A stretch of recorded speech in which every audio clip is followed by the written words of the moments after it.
Friends, welcome back. तो अभी हम देखने वाले हैं US pilot rescue versus Indian pilot.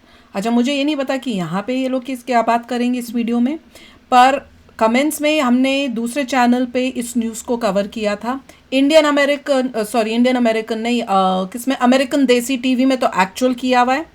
और गजब रिएक्शन में हमने एक इंडियन यूट्यूबर की ही वीडियो पे न्यूज़ की थी, जिसमें बड़े सारे ऐसे कमेंट्स आ रहे थे, मैं समझ नहीं आता दिमाग इतना उसमें वो कीड़ा क्यों भरा हुआ है कि दिखाना कि भाई हम तो उससे भी ग्रेट है, यूएसए से भी हम ग्रेट हैं। पता नहीं किसकी वीडियो आप देखते हो जिसकी वजह से आपको ये कीड़ा डाला हुआ है कि हर चीज़ में आप दिखाओ कि भैया हम तो यूएसए से भी ग्रेट हो गए।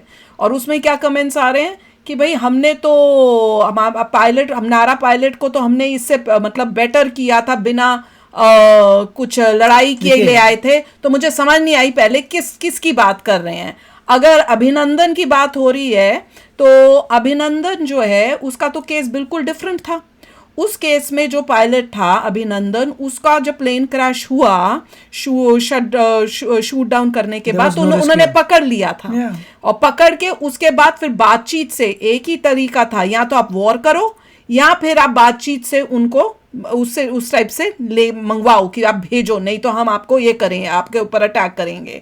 उसमें ऐसा नहीं था कि आपको पता है कि आपका पायलट जो है कहीं पे है, वहां पे छुपा हुआ या कहाँ अननोन है, पकड़ा नहीं गया उस देश में, और आप जाके उसको रेस्क्यू कर रहे हो।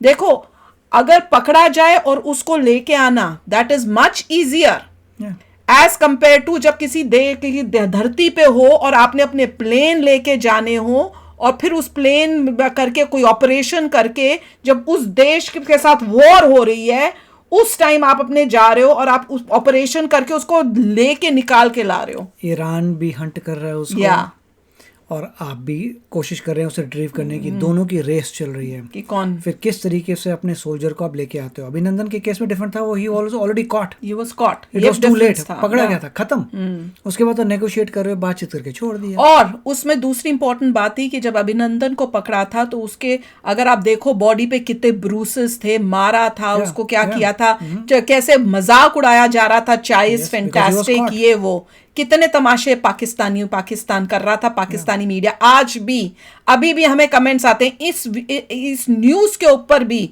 अगर आप जाओगे तो वहां पे भी कई लोगों ने ये लिखा है कि अभी तो नहीं, अगर पकड़ा जाता तो ना वो होता चाइस फैंटास्टिक हो जाता लाफिंग इमोजी के साथ, तो वो पाकिस्तानी ही लिख रहे होंगे ऑब्वियसली है। तो वही मैं अमेरिका से क्या मतलब कि अगर पकड़ लेते अमेरिकन को भी, तो ईरान के साथ अगर पकड़ लिया होता तो ईरान भी जो है वो भी वहां पे चाइस फैंटास्टिक हो रहा होता यूएसए का। अगर सूरज नहीं कल आता तो तुम संभर जाते हैं, बात क्या बनी। या वही तो मैं बता रही हूँ आपको, इसीलिए मैं कह रही हूँ कि कंपेयर करना बंद कर दो। दो डिफरेंट केसेस थे। ये ऑपरेशन वॉज मच टफर, ये जो ऑपरेशन हो रहा है ये और भी टफ था। वहाँ क्यों टफ था? क्योंकि वो पकड़ा नहीं गया है और उसको वहीं से निकालना था, जबकि ईरान के भी लोग और उसकी जो भी आर्मी आप कह सकते हो वो भी ढूंढ रही थी। ईरान के लोगों को भी उसके ऊपर तो उन्होंने इनाम भी डाल दिया था, लालच देने के लोगों को कि जाओ ढूंढो पैसों के लिए, वो तक दिया था। वो पाकिस्तान में कोई उस टाइप से नहीं कहा था कि पकड़ो लेके आओ, उस टाइप से। वो जब गिर रहा था तो उसको देख लिया था लोगों ने, इमीडिएटली उसको पकड़ लिया था, और उसको पकड़ के आर्मी ने कितने टाइम तक रखा था। तो वो सब डिफरेंट, दोनों डिफरेंट सिनारियोज हैं। और यहाँ पर अगर ऐसा केस होता, पहले तो वो नौबत ही नहीं आई, पर अगर ऐसा केस होता तो आपको क्या लगता है यूएसए चुप रहता क्या? यूएसए ने ईंट से ईंट बजाने थी नहीं। और अभी तो ये भी कुछ नहीं है, अगर आपको भी लेटेस्ट न्यूज पता हो तो ट्रंप ने तो वार्निंग दे दी है कि भैया तुम देखो, तुम्हारे ब्रिजेस, तुम्हारी इलेक्ट्रिसिटी सब खत्म कर देंगे। Correct. अब इतना गुस्सा ट्रंप को हुआ है क्योंकि हमारा कैसे तुम क्योंकि तुमने हमारे पायलट को, जब वो गिरा तो तुम्हारी इतनी हिम्मत कि तुम उसके ऊपर पैसे बाउंटी डालो और उसको ये करो, और तुम भेज रहे हो। तो अब एक्चुअल सबक इनको सिखाया जाएगा अगर ये टेबल पे नहीं आते। तो ये बात है, ये डिफरेंस है। पर एनीवे कंपेयर करना कम नहीं करना चाहिए, क्योंकि कई यूट्यूबर्स का काम ही यही है, क्योंकि उन्होंने आपके और हमारे इमोशन से खेलना है और आपको हेट्रेड के साथ व्यूज दिखाने, अपने हर न्यूज को हेट्रेड से दिखाना है, ये एंटी यूएसए करके दिखाना है, और आप उसमें फंसते रहते हो। ये तो ट्रिक होती है, रेज बेटिंग से पैसा बनता है उनका। मगर इसमें CIA ने बड़ा कमाल किया था। मुझे पता नहीं, CIA का लोगों को पता नहीं पता, but CIA did a great thing deceive करने के लिए, जिसके वजह से ये सब विक्ट्री क्योंकि जो दूसरी न्यूज हमने की थी उसने क्लियर नहीं, उसने गड़बड़ की हुई थी न्यूज में। यहाँ पे बहुत मतलब चालाकी से उनको किया था, क्योंकि वो भी ढूंढ रहे थे। ये इनको जो था, इन्होंने इस टाइप से शो किया कि भैया वो तो वहां है, ताकि ये उधर मिस नहीं, अगर नहीं पता तो बता देता हूँ। तो CIA ने अपने नेटवर्क के द्वारा लीक करा दिया कि USA को पता चल चुका है बंदा कहाँ है, लोकेट कर लिया और जाके वो उसे उठाने वाले हैं।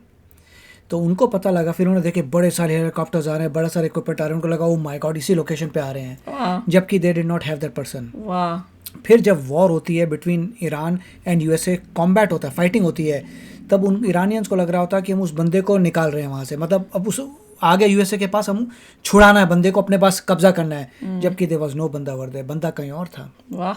वहाँ एक और यूनिट गई, वहाँ से एक्सट्रैक्ट करके कुवैत ले गई, तब तक यहाँ चल रहे हैं, फिर सबके सब जो है फटाफट यहाँ से गायब हो गए USA वाले, और जो इक्विपमेंट छोड़ दिया था उसको अपने मिसाइल से डिस्ट्रॉय कर दिया। तो यही है डिफरेंस, और ये अभी तक न्यूज किसी ने दी नहीं है। और एक और मेरे पास आया रिक्वेस्ट उसी बंदे का जिसने एंटी USA के अलावा तो उसके पास कोई काम ही नहीं है, वो उसने भी ये न्यूज की है, पर वो उसने न्यूज को ये नहीं दिखाया कि देखो USA ने अपने पायलट को रेस्क्यू कर लिया या कुछ। मैंने अभी अंदर का डिटेल नहीं, हो सकता मैं गलत हूँ, पर अंडे के डिटेल का मुझे नहीं पता, पर टाइटल में फिर से कुछ ना कुछ गपला करके लिखना ही है। तो वही काम है, अपना अपना पर्सनल हेट्रेड जो है सारी जनता में फैलाते रहो। और किसके लिए?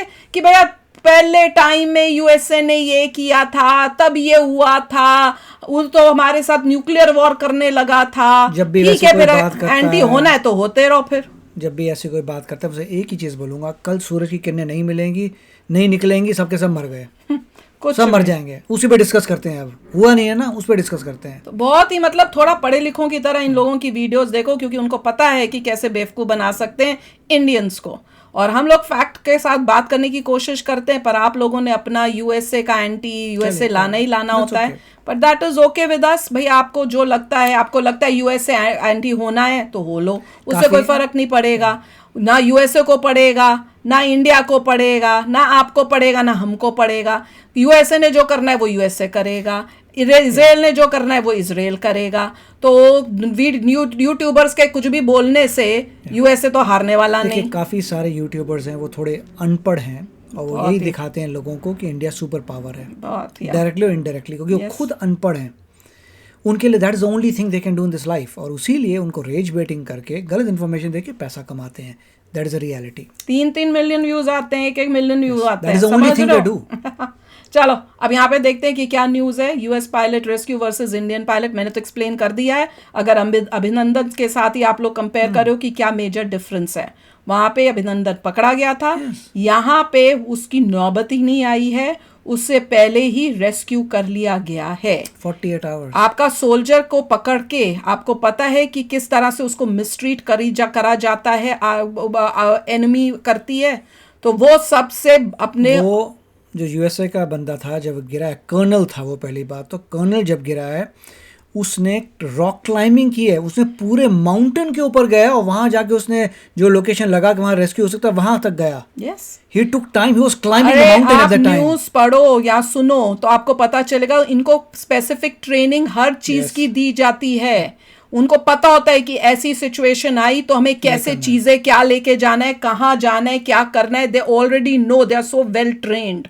इतना कुछ है, तभी कहती हूँ कि ऑथेंटिक न्यूज सुनो। जिनको बस मिर्च मसाले लगाने, उससे कुछ नहीं होने वाला, बल्कि हमारा देश इंडिया का बेड़ागर्गी होने वाला है। उसके पास साइड आर्म था, साइड आर्म के अलावा सप्लाईज होते हैं, वो अपना बैकपैक बनाते हैं और क्लाइंब करना शुरू कर देते हैं। कल फिर न्यूज आ जाएगी कुछ ट्रंप ने ये बोल दिया तो ट्रंप ने वो कर दिया, ट्रंप तो टाको कर देता है। ये टाको हो रहा है जी, ये टाको दिखना ना, ये टाको है। तो चलो वीडियो शुरू करते हैं। आप देख रहे हैं अल्फा डिफेंस हिंदी में आपका स्वागत है। अगर देखा जाए तो यूनाइटेड स्टेट्स ऑफ अमेरिका ने जो कल किया है वो एक text book combat search and rescue mission है। Correct. जैसा आज तक हम लोगों ने कहीं पर नहीं देखा। आई एम श्योर सुबह से आप इसके बारे में सुन रहे होंगे, और जब हम लोग रिसर्च कर रहे थे तो YouTube के रिसर्च टूल की ही रिकमेंडेशन थी कि इसके ऊपर वीडियो नहीं चलेगा। लेकिन क्लिक्स और लाइक्स को लेकर हम लोगों ने कभी चिंता की जो आज क्यों नहीं चलेगा? क्योंकि ये तो USA की वाहवाही है, ये तो दिखाता है USA कितना सुपर पावर है। ये ऐसा मिशन है जो कोई नहीं कर सका, हिस्ट्री में आप मुझे कोई एक सिचुएशन बता दो जिसमें इस तरह से करा हो, जाकर अपने बंदे को निकाल लिया, और जब दूसरे जब तुम्हारे दुश्मन भी सारी जगह उसके इलाका उसी का इलाका और वो सब ढूंढ रहे हैं। जिस कंट्री में वो गिरा था वही कंट्री 2 दिन में ढूंढ नहीं पा रही। 2 दिन हो गए, दूसरे लोगों ने पता कर लिया। सोचो ये और लेके भी चले गए बंदे। पर भैया वही इनको भी पता है कि क्यों नहीं व्यूज आएंगे भैया, इसमें यूएसए की वाहवाही कैसे सुन सकते हैं कोई। करेक्ट, प्रॉब्लम तो यही हुई ना। करेंगे। एनीवेज, ये टॉपिक हम लोगों को काफी इंटरेस्टिंग अपॉर्चुनिटी देता है चीजों को बहुत ज्यादा डिटेल में ब्रेक डाउन करके भारत के कॉन्टेक्स्ट में समझने की। सुबह से ही भारत में एक नैरेटिव बनाने की कोशिश की जा रही है कि साल 2019 के आसपास जब विंग कमांडर अभिनंदन पाकिस्तान चले गए थे तो उस दौरान भारतीय वायुसेना की तरफ से इस तरीके का कॉम्बैट सर्च एंड रेस्क्यू क्यों नहीं किया गया। पागल है, आइए पहले सर्च एंड रेस्क्यू कैसे हो सकता था? ही वॉज नॉट मिसिंग, उसको उसी टाइम पकड़ लिया गया था। तो आप सर्च करके रेस्क्यू क्या करोगे? अब आप सिर्फ बातचीत के थ्रू उनको बोल सकते हो रिटर्न करो, यही था ओनली ऑप्शन। डिटेल में समझते हैं यूएस के इस मिशन को। देखिए, यूएस का एक F-15 स्ट्राइक ईगल ईरान के ऊपर अपना मिशन कंप्लीट करने की कोशिश कर रहा था और उसी दौरान इसके ऊपर एक सरफेस टू एयर पीछे वाला गड़बड़ हुआ था। वीडियो को देखते हुए हमारी एनालिसिस कहती है कि यहाँ पर मोस्ट लाइकली बावर 737 मिसाइल सिस्टम का प्रयोग किया गया था और नेचुरल था कि स्ट्राइक के तुरंत बाद पायलट और WSO ने इजेक्ट किया। इस इजेक्शन के 15 मिनट के अंदर ही यूएस की तरफ से एक फुल फ्लैश, वही मैं बात कर रही हूँ कि किसने किया, क्या मिसाइल थी, वो तब तक जब उस बंदे ने वीडियो बनाई थी ना तब तक उसके बारे में पता नहीं था किसी को भी, पर वो बंदे ने एज्यूम करके वो बात मार दी। वही हम कह रहे थे कि अभी किसी भी मीडिया में कैसे हुआ क्या हुआ वो कंफर्म नहीं है जब तक सोर्स जो एक्चुअली बताता नहीं है। आप ये कैसे न्यूज़ दे के बड़े बोलते हो कि मैं तो फैक्ट बेस्ड न्यूज़ करता हूं, जब ये न्यूज़ आएगी तब आप बोलो, तब तक बोलो कि वो गिरा है, शूट डाउन नहीं, ये नहीं बोलो ईरान ने शूट डाउन किया है, वो गिरा है। और ये बताओ कि हो सकता है ईरान ने शूट डाउन किया हो, ये पॉसिबिलिटी है पर ये कंफर्म नहीं है। मैंने जब उस वीडियो को रोक के ये बोलने की कोशिश की थी तो भाई क्योंकि आप सुनते ही ऐसे लोगों को कि वो कॉमन सेंस की कमी हो रही है। यही डिफरेंस होता है एक पढ़े लिखे में और एक अनपढ़ में, कि आपको बात जब कोई बंदा कर रहा है तो आपको समझ नहीं आ रही कि वो कैसे बातों को मैनिपुलेट करके आपको गलत डायरेक्शन में लेके जा रहा है। यही मैं बात बोल रही थी। मैंने कहा जब हो जाए तो बोलो, और अगर नहीं हुआ है तब ये बोलो कि भैया वो गिरा है और अब ये ईरान ने शूट डाउन किया है कि उसका वो गड़बड़ से हुआ है, ये अभी पता नहीं, हो सकता है ईरान ने किया हो। ये नहीं बोलो ईरान ने गिरा दिया, ईरान ने ये कर दिया, ईरान की मिसाइल से गिर गया, सारे के सारे एंटी यूएसए वाले आ गए। और क्यों? क्योंकि उनके अंदर खुद एंटी है, क्योंकि वो यूएसए नहीं पहुंच पाए। और मैं वो कहानी बता चुकी हूँ कि उनको था जाना, वो नहीं जा पाए। उनकी कोशिश थी कि हम यूएसए में सेटल हो लें, एक ही कोशिश थी कि मेरे को वीजा दे दो, मैं वहां पे कुछ मेरे को मीटिंग पे या किसी कॉन्फ्रेंस में या किसी ने बुलाया वहां जाना है, visa was cancelled. Combat search and rescue mission initiate कर दिया था और इसी प्रोसेस के दौरान एक A-10 और 2 पेवहॉक हेलीकॉप्टर्स को हम लोगों ने ईरान के अंदर ऑपरेट करते हुए देखा था।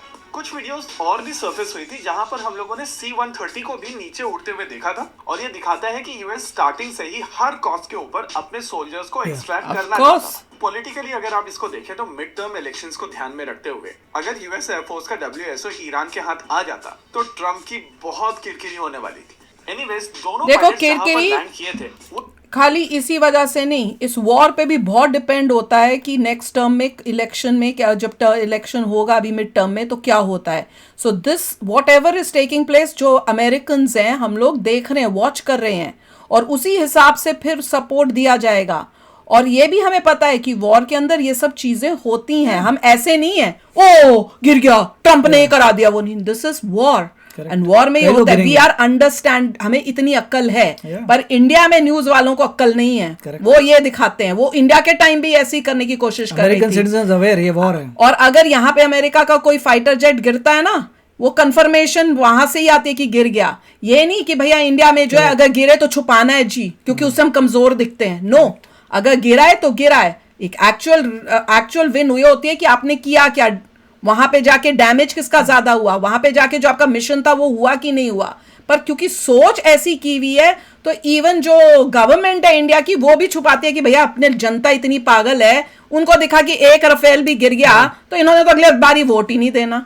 ये डिफरेंस है, दिस इज द डिफरेंस। पर आप लोगों को समझ नहीं आएगा, मुझे पता है अभी भी कमेंट में बड़ा कुछ लिखोगे, ये सुन के भी कुछ ना कुछ लिख दोगे। अच्छा, आपका मतलब है राफेल गिरा था? मैंने ये नहीं कहा राफेल गिरा कि नहीं, अगर गिरा था तो बताओ नहीं गिरा तो भी चीफ बताओ। ने क्या बोला था? और तो ऐसा first तो question हो में नहीं पूछो कि सकता। कैसे गिरा है, हाँ। ये मत पूछो कितने गिरे, पूछो कैसे गिरे हैं। ये नहीं है कि भैया गिरा था नहीं गिरा था। क्वेश्चन अगर गिरा है तो बताओ, नहीं गिरा था तो बताओ, छुपाने की जरूरत नहीं है, हर चीज को क्लियरली बताओ। पब्लिक इतनी इंटेलिजेंट हो तो बेचारे बताएं ना। वो जगह ईरान के अंदर काफी डीप थी और अगर यूएस के नियरेस्ट बेस की बात की जाए तो वो कम से कम 200 से 250 किलोमीटर दूर थे। इसके अलावा आपको ये टेरेन भी समझनी पड़ेगी। जिन जगहों पर ये पायलट्स आकर लैंड किए थे वो एक आइसोलेटेड जगह है माउंटेन्स के ऊपर, यानी कि वहां पर बहुत ज्यादा कारगोस। पॉपुलेशन नहीं है। अब इस पूरे प्रोसेस में यूएस का एक A-10 मार्कर गिराया गया था, लेकिन उसका पायलट कुवैत निकल गया था। Correct. दोनों हेलीकॉप्टर्स हिट हुए वाह। थे, लेकिन कैसे somehow निकल गया? हेलीकॉप्टर्स भी सरवाइव कर गए थे। पहले पायलट को तो पहले दिन ही निकाल लिया गया था, लेकिन इस एयरक्राफ्ट का WSO वहां पर लगभग 2 दिन रहा है, यानी कि ईरान के 2 पास में दिन। लगभग 2 दिन का समय था इसको लोकेट करके कैप्चर करने का। नहीं कर इसके पाए। अलावा ये जगह कितनी रिमोट थी उसको समझने के लिए ईरान के मूव को समझिए। ईरान ने अपना खुद का सर्च एंड कैप्चर मिशन तो लॉन्च किया ही था, लेकिन इस सर्च को तेज और ब्रॉड करने के लिए इस पायलट के ऊपर एक इनाम रख दिया था। हालांकि कंटिन्यूअसली यूएस की तरफ से सर्च एंड रेस्क्यू चल रहा था और उनके एयरक्राफ्ट हिट हो रहे थे, लेकिन फिर भी Yeah, उनका they were मोमेंटम going. कम नहीं हो रहा था। इस Yeah. पूरे एपिसोड में यूएस ने एक A-10, 2 C-130 और एक MH-6 लिटिल बर्ड हेलीकॉप्टर खोया है। वहीं पर एक MQ-9B को लेकर क्लेम है कि ये हिट हुआ है और 2 पेवहॉक हिट हुए हैं, उनके हिट हुए विजुअल्स थे, आ they चुके came हैं, back, लेकिन yeah. हम लोग कंफर्म नहीं कर सकते हैं कि क्या दोनों ही हेलीकॉप्टर No, हिट हुए they हैं were back. या एक हेलीकॉप्टर हिट हुआ है जिसके मल्टीपल एंगल्स से विजुअल्स हैं। Yeah, yeah. Anyways, Hitting का bottom line different, ये but है both कि were US ने काफी fine. एसेट्स यहाँ पर खोए हैं, लेकिन वो अपने पायलट को रेस्क्यू करने में course. सक्षम रहे। अब क्योंकि यूएस की तरफ से ये डेयरिंग मिशन किया गया है, तो नेचुरल है कि हर जगह पर अपनी सर्विसेज से इस तरीके के क्वेश्चंस पूछे जाएंगे और लगभग उसी तरीके से भारत में बहुत सारे लोग अपनी सर्विसेज से ये क्वेश्चंस पूछ रहे हैं। पर्सनली हमारा मानना है कि क्वेश्चन पूछने में कोई बुराई नहीं है, जब तक उन क्वेश्चंस के पीछे किसी भी तरीके का एजेंडा ना हो। अब स्पेसिफिकली विंग कमांडर अभिनंदन वाले केस की बात की जाए तो आपको प्रैक्टिकली 2 चीजें समझनी पड़ेगी। पहला, विंग कमांडर अभिनंदन जहाँ पर लैंड किए थे वो एक पॉपुलेटेड इलाका था और जब उनका पैराशूट हवा में ही था तभी से उनके saw him. पीछे लोग पड़े हुए थे, Yeah. यानी कि combat search and rescue mission की वहां पर विंडो ही नहीं थी। दूसरी चीज, अगर किसी स्कर्मिश के दौरान आपके पास में एनिमी पायलट आ जाता है तो क्या आप प्रैक्टिकली पीस जेस्चर के तौर पर पायलट को लौटाएंगे? बिल्कुल नहीं। स्पेसिफिकली ये ध्यान में रखते हुए कि जिस एनिमी कंट्री का ये पायलट है वो आपका पानी रोक कर बैठा हुआ है, आपके साथ में बात नहीं कर रहा है, आपको FATF में ग्रे लिस्ट करा चुका है और आप पीस जेस्चर कर देते हैं। देखिए, ये गोली आपको ISPR के बॉट्स को ही देनी पड़ेगी, हर कोई ये गोली नहीं लेगा। आइए हम लोग आपको फोटोग्राफ दिखाते हैं भारत के रेस्क्यू मिशन की, जो विंग कमांडर अभिनंदन के केस में तैयार थी और इसकी कुछ झलकियां हम लोगों ने ऑपरेशन सिंदूर के दौरान देखी। इन्हीं विजुअल्स के साथ में आज के इस वीडियो में रखते हैं केवल इतना ही। वीडियो को अंत तक देखने के लिए धन्यवाद। देखते रहिए अल्फा डिफेंस। जय हिंद। तो यहाँ पे एक्चुअली में न्यूज में उल्टा था कि यहाँ पे जो लोग हैं वो गवर्नमेंट से पूछ रहे हैं कि आपने क्यों नहीं अभिनंदन को रेस्क्यू किया। He was तो already अगे caught. He was already caught, तो आप रेस्क्यू नहीं कर सकते। रेस्क्यू उसको कर सकते हो जो अभी छुपा हो या अपने आप को बचा के उसने रखा हुआ हो, ये डिफरेंस था। पर हमारे यहाँ पे तो इससे भी बड़े महारथी आते हैं, वो कमेंट में ये बोल रहे हैं कि अभिनंदन को तो हमने, मुझे तो अभिनंदन ही लगा क्योंकि मुझे और तो कुछ पता नहीं। अगर किसी और पायलट की बात करे हो जहाँ पे इंडिया ने जाकर रेस्क्यू किया हो, वहां पे जाकर वो अपने पायलट को जब एनिमी के एरिया में, तो वो आप बता देना। तो वही मेरे को तो ये बोल रहे थे कि भैया हमने तो उससे भी बड़ा काम किया है, हमने तो बिना किसी अपने प्लेन को भेजे ही अपने पायलट को वापस ले आए। पहले तो मुझे समझ ही नहीं आई, मैंने कहा भैया किसकी बात करें, अगर अभिनंदन की बात करें तो वो तो कॉट हो गया था। यहाँ पे तो सिचुएशन है कि कॉट ही नहीं हुआ। कॉट होना इज बिगर डील देन भैया की पकड़ आए, क्योंकि आपको आपका अगर एनिमी पकड़ ले तो कितना वो टॉर्चर करता है आपके सोल्जर को, कि आपको पता भी है। वो नौबत तक ही ना पहुंचे, इसलिए यूएसए ने ये किया है कि ही इज आवर सोल्जर। वो तो हाउ डेयर यू इवन ले अ फिंगर ऑन आवर बता ही सोल्जर। दिया था कि ये अगर डिफरेंस था। उन्होंने बता दिया था कि जिंदा चाहिए, या। जिंदा अगर पकड़ा गया तो पता है वो क्या करते? ईरानियन टीवी में परेड हाँ, कराएंगे। क्या करते वो उसका, बेइज्जती करेंगे। या इसीलिए यूएसए वॉज ने मेक श्योर किया कि हमने किसी भी हालत में अपने सोल्जर को वापस लाना बट द है। फैक्ट कि जब CIA ने गलत लोकेशन बताई वाह। फिर भी वहां पे उतना कॉम्बैट किया, इसका मतलब they were really wanted to grab him. Exactly, और लफड़ा होगा और पिटेंगे अब प्रेसिडेंट को इसका गुस्सा है अब कि और पिटेंगे। तुम्हारी इतनी हिम्मत, Correct. हमारे सोल्जर की तरफ तुमने आंख भी उठाकर देखा। Correct. अब देखना आप लोग, और इसी चीज को कैसे मैनिपुलेट करके इंडियन यूट्यूबर्स एंटी यूएसए कराते हैं, वो देख के आप मुझे बताना, ठीक है ना। तो चलो चलते हैं, मिलेंगे नेक्स्ट वीडियो में बहुत ही जल्द। Till then take care and bye bye. तो अगर आप मेरे इस चैनल पे नए हो तो जल्दी से सब्सक्राइब के बटन को हिट करो और बेल आइकन को क्लिक करो ताकि आपको मेरा जब नया वीडियो मैं लगाऊं आपको उसके बारे में जल्दी से पता चल जाए।